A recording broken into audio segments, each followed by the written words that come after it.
jumped on immediately and rolled out of bounds, probably for a loss. That time the tacklers, number 31 for Council Rock, along with number 25, and that would be Dan Yang and Brad Thomas, the tacklers. And a good job of gang tackling. That's the best way to get Carroll. And from what we've seen sometimes this year, it's the only way, but they knew what they had to do, and as they stretched it out, the linebacker came up and put the hit on Carroll. And they tried to go to the short side of the field there too, Walton. That ball just got back to the line of scrimmage. Call it no gain on the play, 2nd and 15. This time they go to Lofton Thompson, and he's quickly double-teamed and tackled. And, boy, the Eagles are not fooling anybody on this offensive series. And that time, again, 2 more players in on the play. That was Matt Malone along with Dan Yang once again. Yeah, Lang's really playing a great outside fullback position right now. He is stopping everything to that short side over on his side, on the left side of the defense, and making Norristown going to have to make some adjustments. Let's call that a loss of 2 on the play for Lofton Thompson and make it 3rd and 17 for the Eagles. Thompson comes out of the game, bringing the extra wide out. Rich Hicks along with Joe Milligan at flanker. Nadasic looks up top. Good pressure that time. Nadasic steps up, throws over the middle, had Hicks, but Hicks was in triple coverage, and Nadasic was rushed a little bit there, Walt. It was good pressure that time by the Indians. Well, he showed some impressive composure there for stepping up into the pocket. The Council Rock end had beaten his man around the corner, but Nadasic just stepped up and fired a strike, really, right down the middle. But as you said, it was a little bit too high for the receiver, but you don't send too many guys out in the pattern. It's tough to get somebody who isn't in triple coverage. But Nadasic almost found him. The smart thing, don't throw the interception there, and that's what he did. 4th down, the Eagles have to punt, and Damon Carroll gets all of this one. That's a long driving punt back to the 40-yard line of Council Rock. Taken there by Ortman, who's got room down the left side. He cuts it back up the middle and is dropped by number 33, James Kelly. But a good run back that time, a 17-yard run back, 18 yards, and it's into Norristown territory. It'll be 1st and 10 Council Rock at the 42-yard line. And here we go, as Norristown won the field position in the first half with some help from Council Rock. Council Rock so far has won it in the second half. We'll see if they can match Norristown's 14 points that they put up in the first half, but they certainly have been in good position to do it, and with just under 4 minutes remaining, have plenty of time. So the Eagles, as Walt says, ahead 14-0 with 3:40 to play in the 3rd quarter. The Indians send a man in motion. Highland hands off to that side to Galtieri, who makes it around the end. It's going to be a hold on that call. That time they sprung Galtieri to the outside, but that's because there was a hold on that right end of the offensive line. And it's a Norristown quickness. You try and get to the end, and Council Rock knows they're not getting anything on the ground or through the air. And as they see a man who has a chance to get to the corner, they're almost helpless to do anything but whatever they can do to get him to that corner. And sometimes you make the mistake like that and hold and trying to just get your team rolling, and instead it rolls them right backwards. So it's a 10-yard loss on the play. It'll be 1st and 20 for the Indians. And this game is fraught with mistakes by both squads. Sean Highland. Little draw play that time up the middle to Galtieri. He's got 10 back. He's got 15 back. Looks like about 16 or 17 yards. Let's make it 17 yards on the carry. And that's a big chunk of change ground up that time by Jim Galtieri. Boy, the Norristown defense just parted straight up the middle that time. Everybody on the flanks. And Galtieri had nothing in front of him but room to run. And Norristown closed in on it nicely, but not until he had a huge gain. Let's call it 2nd and a long 3 here. Line of scrimmage now is back to the Eagle 35-yard line. Highland, the handoff to the left side.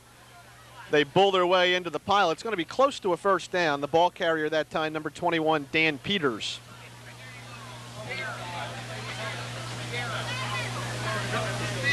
That's the first sign, excuse me, Jeff, that's the first sign we've seen this tonight from Council Rock of power rushing, of power football. And that's really a surprise because I think that's probably what they're most tailored to do. The problem is their backs are small. They have almost all their backs, especially their best ones, are under 160 pounds.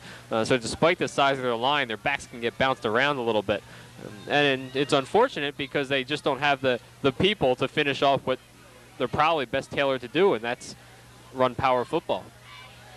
And they take a timeout to bring the chains, which tell us that it is a Council Rock first down. So the Rock moving the ball again here. 1st and 10 from the Norristown 32-yard line.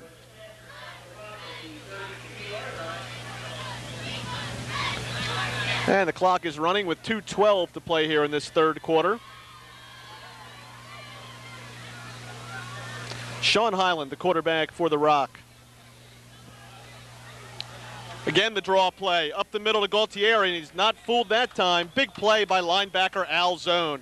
Al Zone filled that gap, Walt, that was so prevalent on the last draw play. Zone was there to stuff it for a loss, actually almost a 1-yard loss on the play. It'll be 2nd and 11. Yeah, well, that's going to the well one too many times. The draw isn't a play that's meant to be used often or time after time. It's just to keep the defense honest and off balance so that they have to hold in and maybe get your passing attack rolling. But that time, Al Zone wasn't fooled at all because Council Rock sort of telegraphed that draw that time and went back to it a little bit too soon.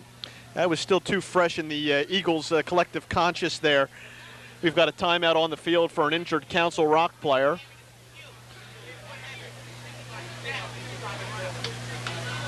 We'll take this break in play to once again thank the Norristown Area School District who brought you this ball game tonight.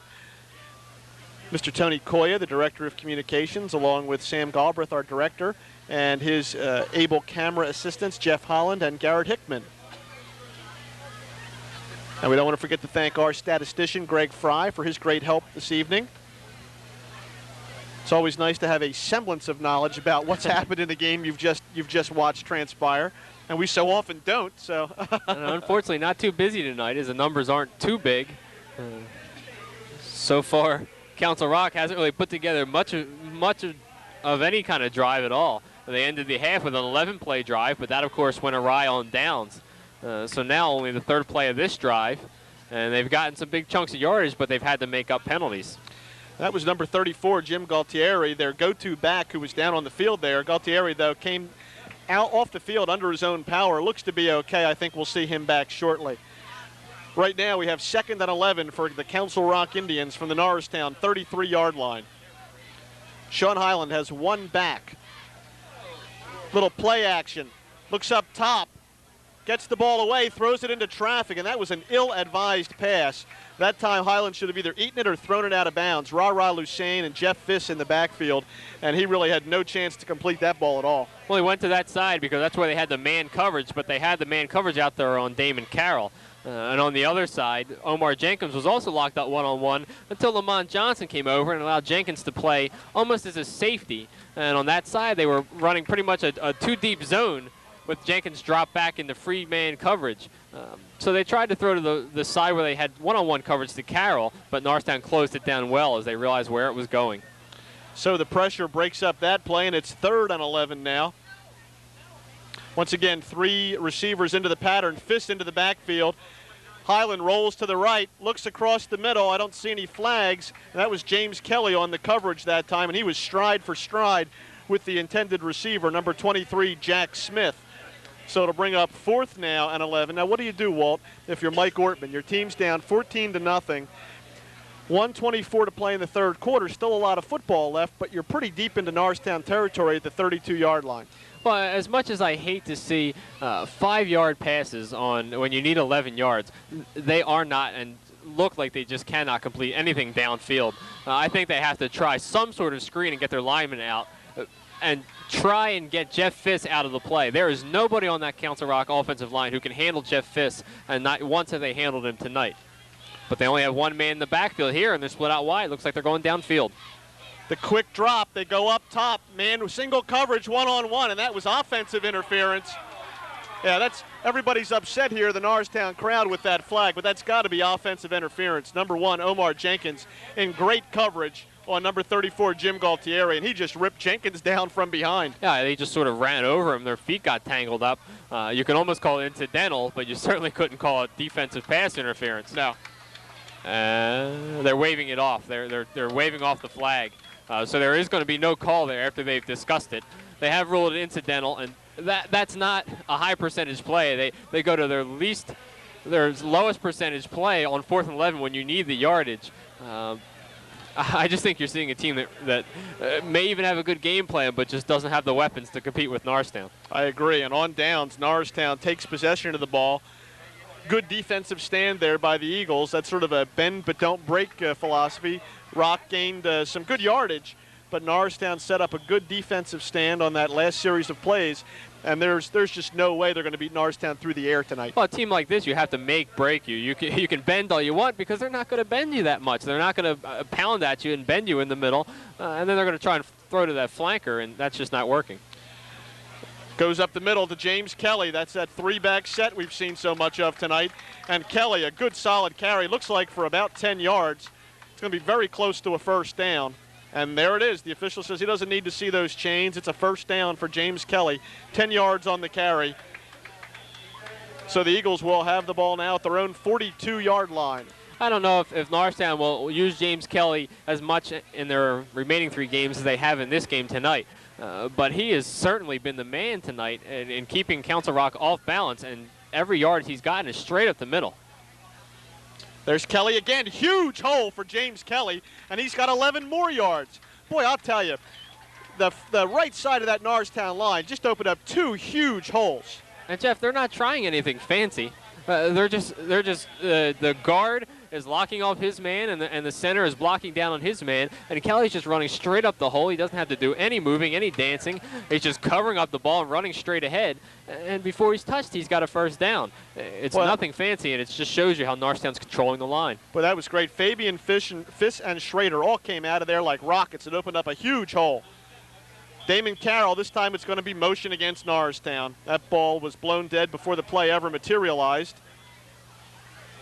Yeah, I think they shot out of there a little too fast that time. It's got to be the 4th or 5th time tonight Norristown's been called for illegal procedure. Yeah, and again, not the cleanest game, but Norristown's still dominating. And imagine how it would be if they had played a little bit cleaner. Yeah, the penalties certainly are something that Roger Grove's not going to be too pleased about. So once again, the Eagles dig themselves a hole after 2 stellar running plays. They now are faced with 1st and 15. And the ball back on the other side of midfield. It's at the Norristown 49. They'll need to get to the 36-yard line of Council Rock to get that first down, and that'll be the last tick off the clock for the 3rd quarter. Norristown allows time to expire, as time is their friend right now with this 14-0 lead. So we only have to move the ball 2 yards to the other side of midfield, and the Eagles will set up for first down from there.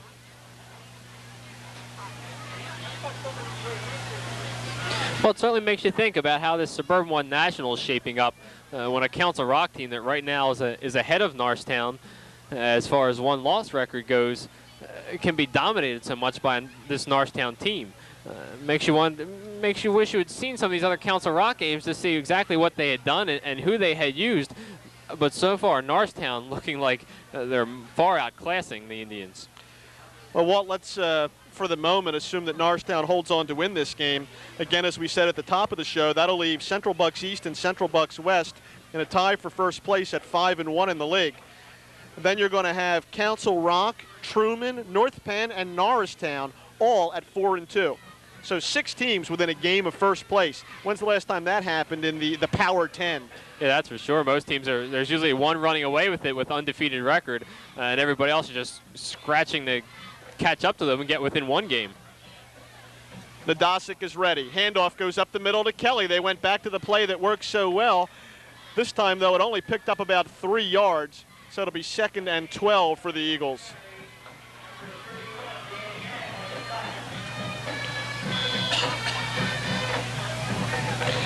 Of course, there are a couple big games still to come this year.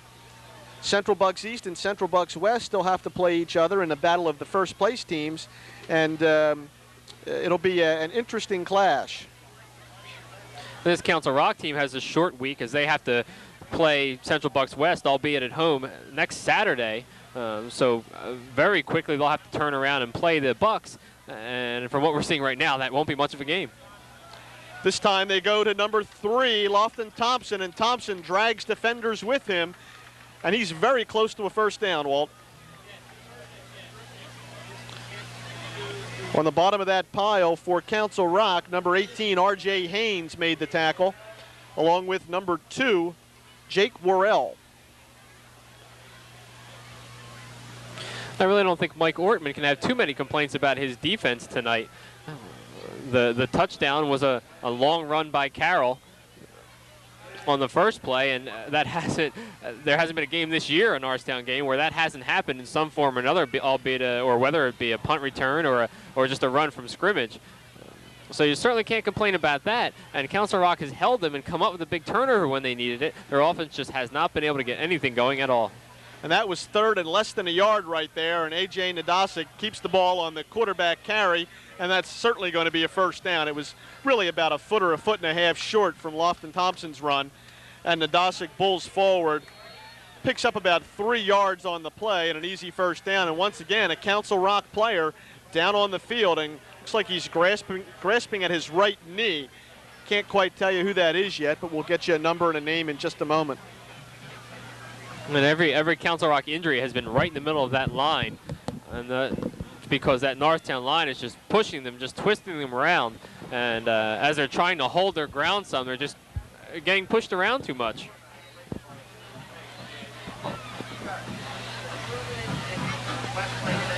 So as we tend to that injured Council Rock player, just a quick recap, 10:18 to go in the ball game.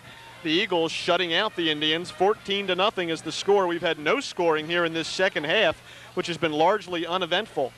The Eagles threatening here.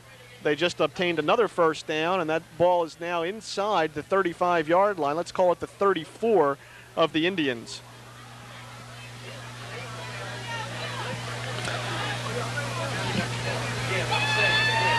And Jeff, Damon Carroll hasn't gained a yard yet in this second half. He's stuck on 83, which would take him well over 1,100 yards for this year. Still a phenomenal season. And he's running away with the rushing title this year in the area. Damon Carroll, I'm sure, just to give you a quick look at that number there, that was number 50 for Council Rock. Scott Abbott, who was down and hurt, and he's slowly walking off the field, appears to be okay. Carroll's certainly not one to talk about individual achievements, but he has a very legitimate shot at breaking Wayne Denson's single-season rushing record. Still 3 games to go in this season, and it looked like the quick start that Carroll got off to, this was going to be another huge night for him, but things have really settled down as this game has progressed.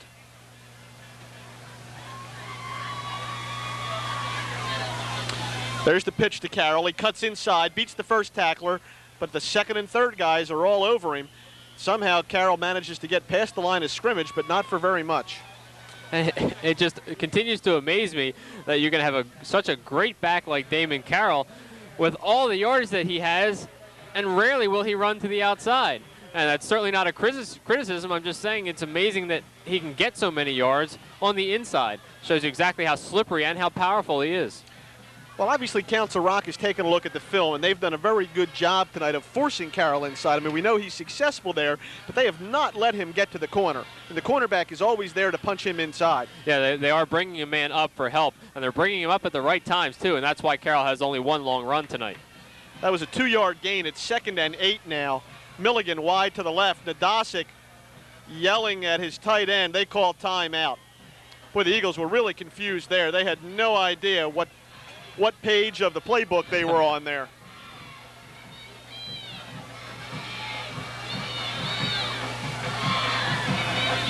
So I'm sure Roger Grove none too happy as he strolls onto the field to talk this one over with his squad.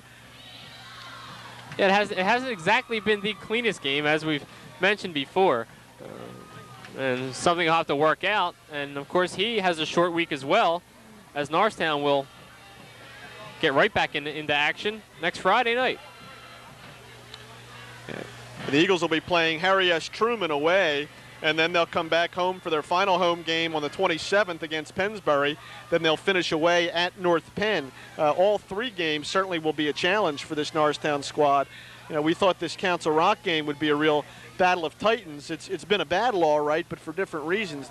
Neither of these teams have really been overly impressive here this evening. Certainly Norristown doing the superior job, but I'm sure Roger Grove will have a few things to say to his squad about how they could improve upon this performance. And one way or another, that final game at North Penn, both teams could lose all their remaining games, and that's still going to be a battle. That one, I'll promise you, unlike this one, will be a very good game. Well, I guess an ugly win is as good as any other kind of win. This time, Lofton Thompson is stretched out, bounces off about 6 defenders, finally gets out to the left side behind Ra Lusain and Jeff Fiss, and he picks up about 2 more yards. Maybe let's make it 3 yards. We'll call it 2nd and a long 5. Pardon me, 3rd and 5. 3rd and 5 from the 29-yard line.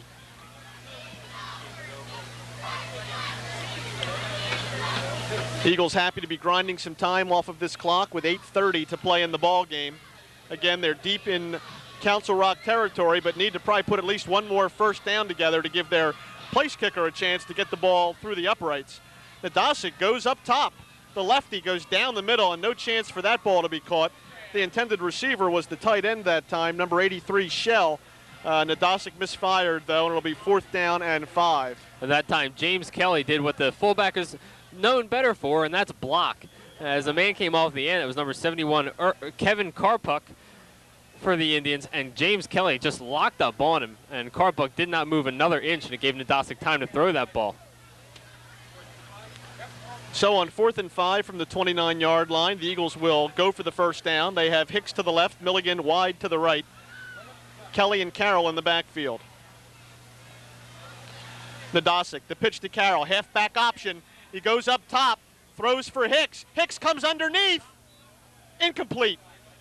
Boy, I'll tell you, that was a good job that time by Rich Hicks to come back for that ball. I thought he was going to reel that one in. Well, Joe Milligan's throwing his arms up. Joe Milligan, there's still nobody near him. He was wide open in the right corner, but that play is designed to go to Hicks, and for good reason. Damon Carroll and Rich Hicks have been almost magical this year in the way they've connected. They got some what you would call garbage yards at the end of the Central Bucks West game when Carroll stepped in at quarterback, but they have connected on that play that you just saw once this year. So Hicks, a nice job, as you said, of cutting into that ball, but just a little too short to reach up there, and a nice play by the defender. So Council Rock once again will set up with 8:08 to play and try and drive this ball downfield and tighten up the score. Cross the middle, man open. Good gain that time, and the receiver was number 32 for Council Rock, Tim Ortman, and a good pass that time by Sean Highland. Picks up about 13 yards and a Council Rock first down. Highland showed a strong arm on that play, and you wonder where that one's been all night. The quick slant. It's very tough to defend, and I'm sure Norristown's hanging back a little bit right now in a semi-prevent defense as the clock is running down, but you have to wonder where that play's been all night. It looked very effective, and they ran it very nicely. Well, if the Rock can strike quickly, they've certainly got plenty of time to get the ball back. 4 receivers in the pattern here. 1 back stays back to block. Highland with a very long count. Finally takes the snap. Norristown, good penetration, but they missed the tackle. Highland takes it outside, and he's not going to make it too far. Good pursuit that time by Norristown, and it was Lamont Johnson, the monster back, who makes the tackle. Highland picked up probably 2 yards on the play. And he had 4, but he tried to get around the outside. He tried to get around the corner, and you can't blame him for wanting to make a big play, but you just do not get the outside on Norristown. That time, 2 Eagle rushers were in the backfield very quickly. Highland was forced out of the pocket, and as we said, looked to the outside. Brought down, though, by the Norristown defense. It'll be 2nd down and 8 from the 49-yard line of the Indians, just about to midfield. Again, 4 backs in the pattern. 4 receivers. Over the middle, deflected by Norristown, incomplete. And it looked like it was probably Will Gant, Walt. I'm not sure, but I think that was Will Gant who deflected that pass. he gets extremely good penetration up the middle. That's why he's been put in that nose guard spot, because he fires off the ball and is always in the backfield in the quarterback's face. That time the 5'10 Sean Highland would have had to put that ball up higher and risk an interception had he gotten it over Gant's hand. So he chose to just continue with his motion, and Gant slapped it down. So this will bring up a big play in this ball game for the Indians. 3rd and 8, once again from the 49-yard line. This time they go 2 receivers to the left, 1 wide right. The backs are in the eye. No handoff. Highland looks deep, goes across the middle. He's got his big tight end open. First down. Boy, I tell you, quadruple coverage, and the reception made by the big tight end, number 85, Jeff Gross, and a fine pass by Sean Highland. And Jeff, I'm not a coach and haven't coached, but again, you have to wonder where that's been all night. If you watch that pass get caught, nobody can even get near Gross. Highland hit him right on the numbers. He certainly showed the ability to throw that one, and it went for a big gainer. 16 yards on that play, and a first down in Norristown territory at the 35. Penetration, Gant in the face. There's a tip. It's going to be caught. Oh, boy, what a shot. Fumble, the ball's loose, and I think Council Rock gets it back. No, they wave it off, say incomplete pass. Yeah, he nice job of going up to get it, but he never came down with 2 feet on the ground in control of the ball. And what a shot Norristown put on him that time to dislodge it. Will Gant was deep in the backfield. Highland got that ball up quickly. It was deflected by a Norristown defender in the air. Seemed to hang there forever. Matt Klingner, number 13, I thought had made the catch. The officials say no, and the reason he didn't make the catch is because someone, and I'm sorry I don't have the number, put a punishing hit on from behind and knocked that ball incomplete. So 2nd and 10 now from the 35. And we're going to have another whistle before the play. Flags are down, and this looks like our favorite penalty of the evening, illegal procedure against the offense.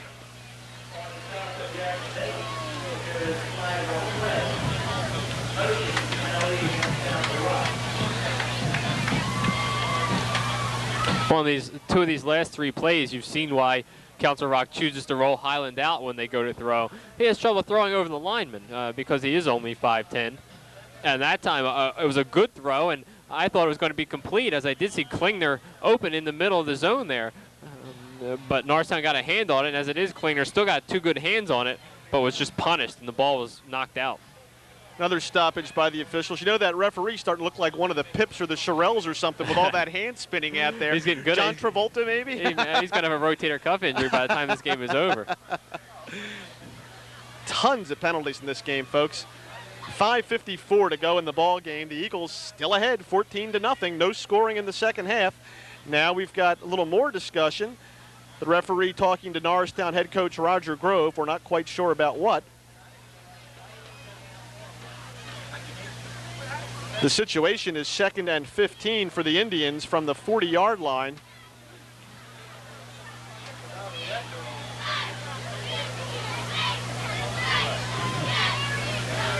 And you can bet it's not good for Norristown when they're over on this side this long explaining it to them.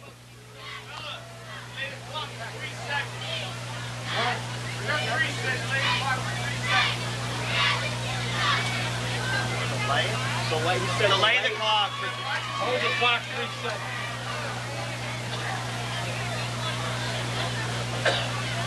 They seem to be having a discussion about the time, Jeff. I think they're looking up at the clock and trying to explain that to the coaches on the Norristown sideline.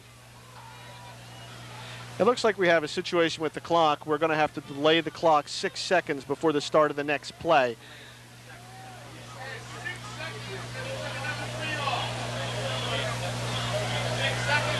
So that's what all the discussion is about. We have concurrence here in the press box that we will delay 6 seconds before we start the game clock. And as we get back to the action on the field, it is again 2nd and 15 for the Rock. And they go with that 2 receiver right, 2 receiver left setup here. Highland straight back, good blocking. Over the middle, nobody there except Omar Jenkins. Intercepted, he's got to get out of the end zone. That's an interesting play there. What's the call there, Walt? Jenkins took that ball. We've got a penalty called against Omar Jenkins, I believe. It looks like, because they haven't signaled his safety, it looks like they're going to say that his momentum carried him into the end zone, and in that case they're going to mark it right where he first caught the ball at about the Norristown 2-yard line, and then they'll assess the penalty on that. Yeah, very interesting. And the official who was back there doing it threw a flag right away and looked right at Omar Jenkins. So it would appear to me that that's who the call is against, if indeed it goes against Norristown. He reeled that ball in, that long pass from Highland, which was well overthrown. He reeled it in at about the 3-yard line, and looked to me like he was trying to turn it around and come upfield. They very easily could have called that a safety in my mind. He was trying to circle, and he didn't realize the receiver was as close on his heels as he was, and he made a good heel tackle there in the end zone. But it looks like they're going to put Norristown out right past their own goal line, although they are discussing it now. The only good thing that could come of this penalty is the fact that it can't push the Eagles back very far. They're spotting the ball at about the 3-yard line, so it'll only push them back another 1.5 yards. Probably an unsportsmanlike call.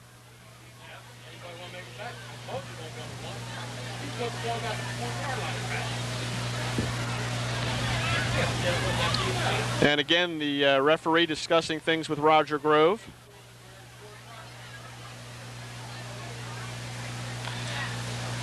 This is the game that doesn't want to end here, folks. We've had more delays and stoppages and penalties and fumbles and turnovers, and changes of possession than any game can stand. The way they're discussing it, I think the ref and Roger Grove have some late dinner reservations and are just killing time until they get there. They've been talking more than playing. And we still aren't really quite sure what the call is. We're going to wait a moment. Roger Grove is sending A.J. Nadasic onto the field, so it's not a safety. But is very, very close to the Norristown goal line.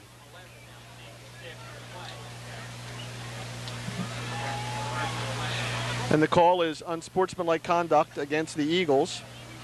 It looks like they spotted out around the 2, I guess, where Jenkins first came down with that ball. And the penalty does push it back halfway, and that's why Norristown would be right at about the 1 with a 1st and 11. 1st and 11. I love that. So they're at the 2. Half the distance is a yard. So now it's 1st and 11 for Norristown. And they're going to have to take this ball in their own end zone. Big play here for the offensive line to push off the ball and give the Eagle backs a little running room. And they do the keeper. Safest thing around is just let Nadasic take it back behind his big lineman, and he falls forward for a fair gain. Let's call it 3 yards on the play. Make it 2nd and 8 for Norristown. And we have 5:13 to play in this ball game. And the Eagles trying to control possession. They do lead by 14 points here.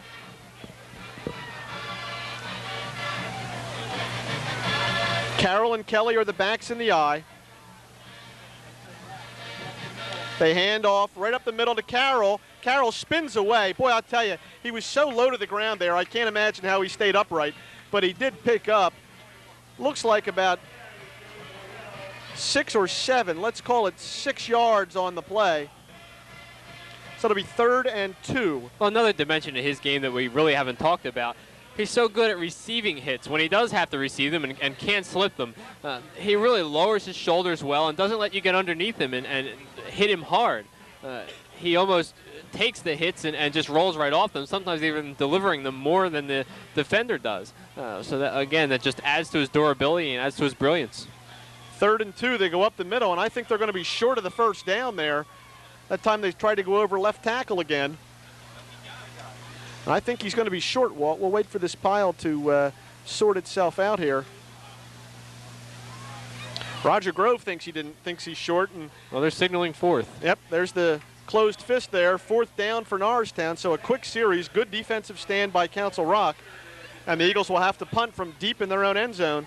And certainly what you want to avoid here is any slip up on the exchange or an errant punt. You want to at least get that ball out there to the 40 or 50 yard line and make Council Rock work for this score.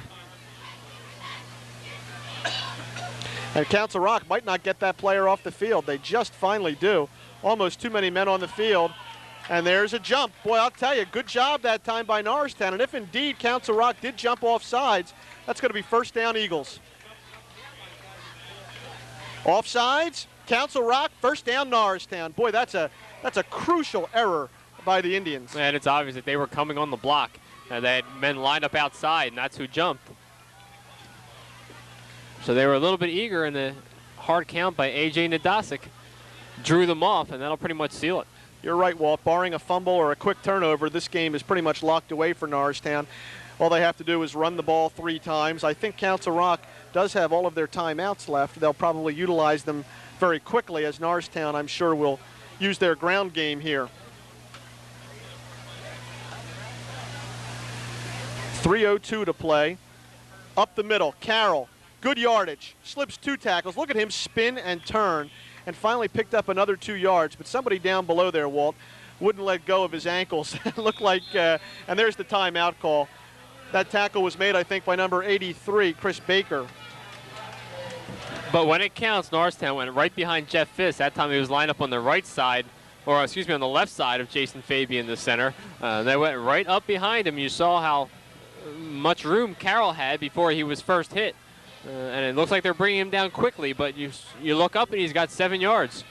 So 7 yards on that carry brings up 2nd and 3 with 2:48 to play in the ball game. And again, the Eagles comfortably ahead here, 14-0. And that play also brings Damon Carroll unofficially within 2 yards of 100 for this game.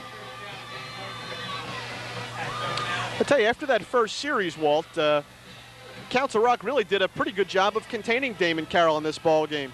Well, he's got 4 carries for 15 yards in this half. And certainly not a lot of carries, as Norristown went to James Kelly to start the third quarter when they got the ball. But now I'm sure they'll go to Carroll a little bit more and just try to run this clock. And you never know. This crowd may see something else exciting before the game is over. You know, it's been a great facet of watching this team this year that every play from scrimmage can be a fantastic play with Damon Carroll in the backfield. He has broken so many big gainers this year. And you said it earlier in this ball game. You really characterized it well. You said it's electrifying, and it really is. Well, folks, please don't forget to come out and support the Eagles in person. This has been a strong season for the Norristown Eagles. They do have one more home game against the Pennsbury Falcons here on October the 27th. That'll be a 7:30 game. The handoff goes to Kelly. This time he's got the first down. Good carry that time. He's got, let's call it 7, almost 8 yards. We'll give James 7 yards on that carry and a first down for the Eagles and another timeout called by the Council Rock Indians. And you know, it's way too early to look to next year, but you love to see leaders emerge, and James Kelly is only a junior and has been so solid in that backfield tonight, but has really come into his own as a linebacker. Norristown playing that 5-2 with their front 7 and just leaving Kelly and Al Zone back there, and they have done a great job when men have gotten past that Norristown line. Those are 2 extremely solid tacklers, and Kelly with a couple big hits tonight, showing that he can hit as well as make the solid short tackle. But has just emerged, and you'll know he'll just be a steadying force on both sides of the ball next year for the Eagles.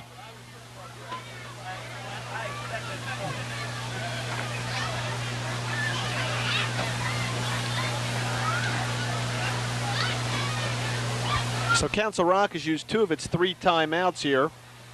The Eagles, another first down situation. The ball's out to the 30-yard line, their own 30-yard line.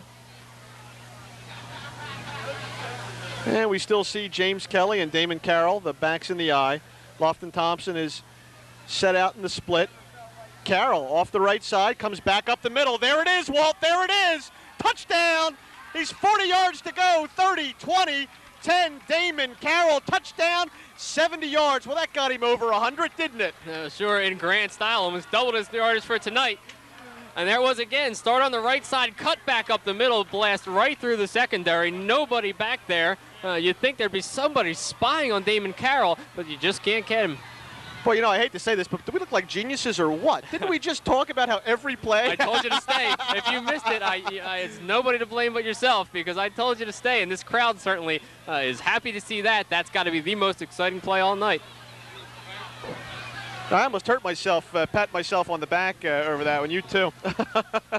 So with 2:30 to play, Norristown puts the final nail in the coffin, a 70-yard run from scrimmage by Damon Carroll. Albie Morano on for the extra point. Hold is good. The kick is up, but it's good. So Norristown ahead 21-0, and the rest of this game is simply a formality. There's a nice 7-play, 99-yard drive for Norristown to pad the numbers and assert their dominance a little more in this game. But, Jeff, you know, Damon Carroll is really spoiling you. I hope you don't come back next year and start yelling touchdown when a man's at the 40-yard line. It's not that easy, folks. It really isn't. But with Damon Carroll, it's a pretty safe bet that he's going to get in. That was a foregone conclusion. Unless something an act of God occurred, Damon Carroll was going into the end zone, folks. When he passes by that last man in the secondary, there's nobody that's going to catch up to him.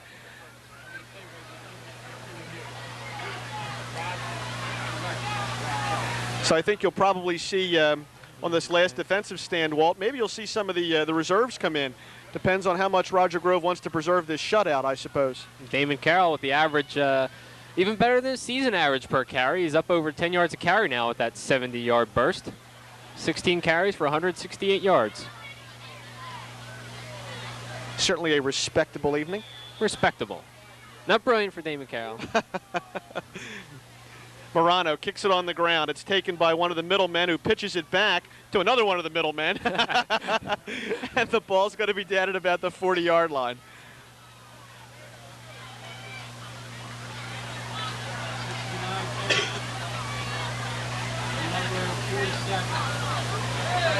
That's the first team defense in there, Walt. No substitutions by Roger Grove.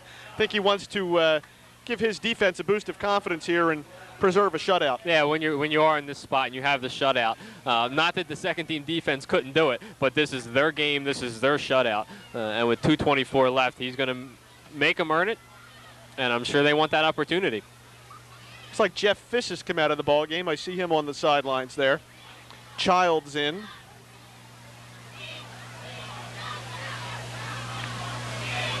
Flags again. Boy, what a surprise. A flag tonight.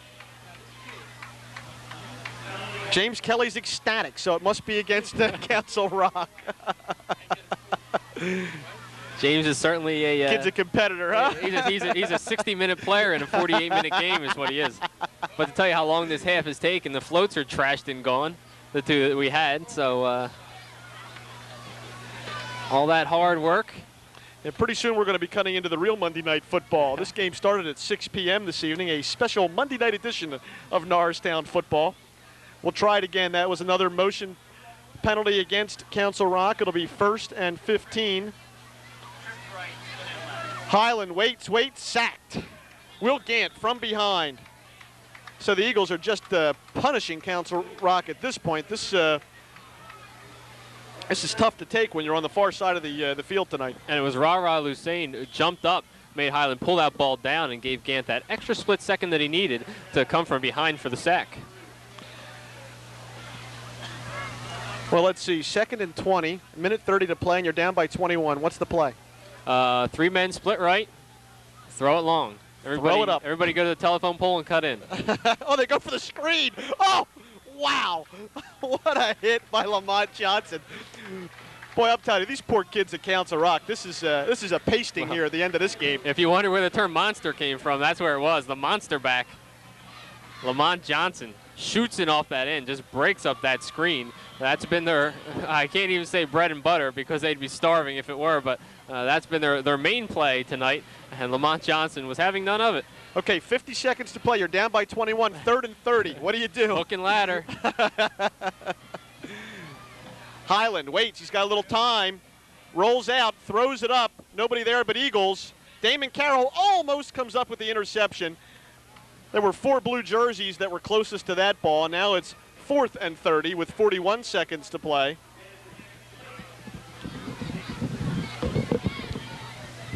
Well, I tell you, a game that dragged for 45 minutes really heated up in the final 3 minutes. Mm-hmm. Norristown finally gave us something to cheer about here.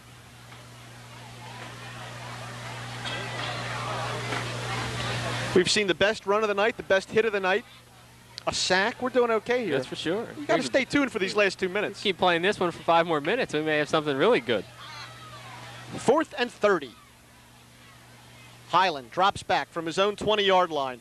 Waits. Will Gantz in his face. Comes past the line of scrimmage. He's got to go now, and he is brought down by Lofton Thompson. And Eagles will take possession on downs. There's 29 seconds to play, so as soon as the Eagles take the field and the clock starts, that'll be it for this ball game. So a fine job by the Eagles here, especially in the waning moments of this ball game, to really bust this one open. And a great defensive performance by the Eagles. A shutout here against a very tough Council Rock team, a team that actually led the Eagles in the Suburban 1 national standings before this game was played. But they're both going to come out of this game with 4-2 records in Suburban 1 League play. And the clock is running. The Eagles will take one snap, and that'll be the ball game. The Dosick goes down on one knee. We'll watch the clock count down, but a homecoming victory for the Norristown Eagles and a very strong performance here at Roosevelt Field as the Eagles win this one going away 21-0 over the Indians of Council Rock. Walt and I will be back in just a moment to recap this ball game for you.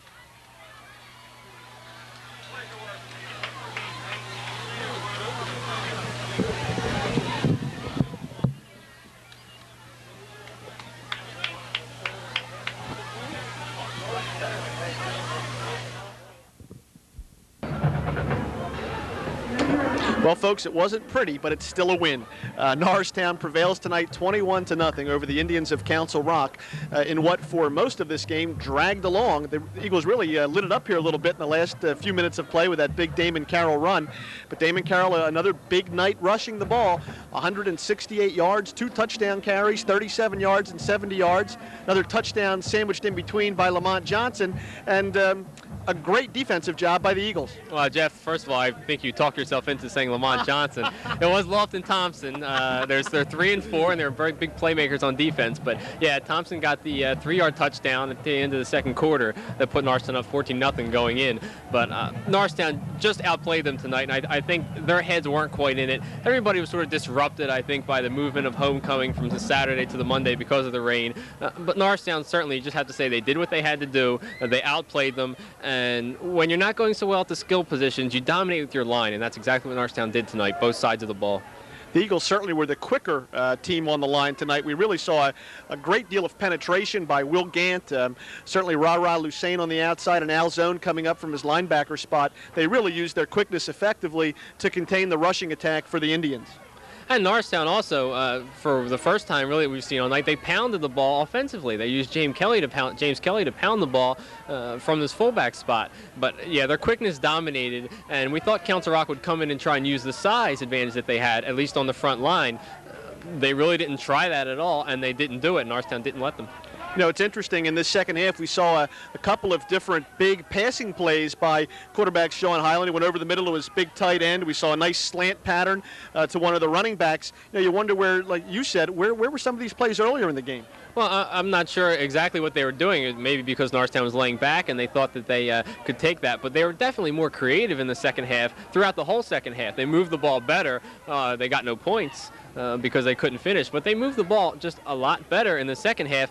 These may be some of the big plays they used to beat some of the other teams who they could either out-quick or out-power in the Suburban 1, but not against a top 3 team in this league like Norristown. So Norristown now improves its record to 4-2 in Suburban 1 League national play, and the Chamonix drops to 4-2. We talked a little bit just a few moments ago about where that leaves the standings. But folks, this season is really still up for grabs as far as who's going to take the Suburban 1 League national crown. Well, we were hoping we'd see Council Rock really threaten as they play Central Bucks West next week, and then Central Bucks West still has Central Bucks East to go, and that will probably be, although the Norristown game was the game of the century, that one, East and West on November 4th, will really be a good one. But Norristown's going to need a little bit of help, as they've already played Central Bucks East and West, the top 2 teams. They're going to need somebody to knock one of those teams off, as North Penn has done to both of them. There are some potential upsets still to be had with 3 games remaining. Well, folks, as Walt said, certainly upsets potential for the teams that are ahead of Norristown in the division. And the Eagles really have no easy time of it with their remaining games, with playing Truman next week, then a very tough Pennsbury squad that surprised North Penn, and then they finish with North Penn, the team that's beaten both of the Bucks teams this year. So the rest of this season certainly a challenge as well. Well, that's for sure. You can't fall asleep against anybody, and Pennsbury is really starting to get on a roll. And Truman is a much improved team, and they have a winning record, in fact, the same as Norristown right now. But that North Penn game, because North Penn is so pumped up by beating the two teams that they've beaten this year, and just because of the local angle, probably the closest team geographically in Suburban 1 to Norristown, that one's going to be a real battle. And to finish the season with the senior factor, and who knows what it's going to mean in the division, that one's going to be a real good one. So Norristown has a lot to look forward to so far still. Well, folks, we thank you for joining us for, as we call it, a special Monday night edition of Norristown Football. It was homecoming night. It was intended to be played on a Saturday afternoon, but the weather didn't cooperate, so we rescheduled here on a Monday evening at Roosevelt Field, and really a very nice crowd on a crisp, chilly October evening. If you didn't come out tonight, we hope you'll come out again to see that final home game of the year against Pennsbury, against the Falcons here at Roosevelt Field on Friday, October the 27th at 7:30. We want to thank the Norristown Area School District once again for bringing you this ball game. Mr. Tony Coya, the Director of Communications, along with Sam Galbraith, our director, and his cameraman, Garrett Hickman and Jeff Holland. And, of course, we want to thank our statistician, Greg Fry. For Walt Fry, I'm Jeff Brandon. Thanks for joining us. We'll see you next time.